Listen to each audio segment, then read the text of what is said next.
হাসিনার পালিয়ে যাওয়া উপলক্ষে আমরা গাছের ডালিম পাড়তেছি। মেজর ডালিমকে তো পাই নাই, তাই গাছের ডালিম পারলাম।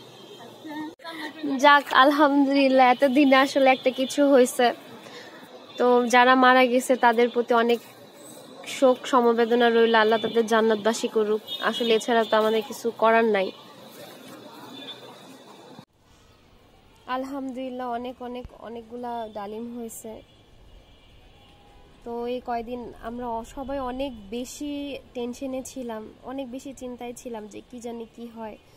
তবে গতকালের যা হয়ে গেল তা আসলে বর্ণনা করার মতো না, মানে কি বলবো, কিছু বলার ভাষা নেই। তবে সর্বশেষে যে আমাদের ছাত্রছাত্রী ভাই বোনদের বিজয় হয়েছে, এটাই হচ্ছে সবচেয়ে আনন্দের বিষয়।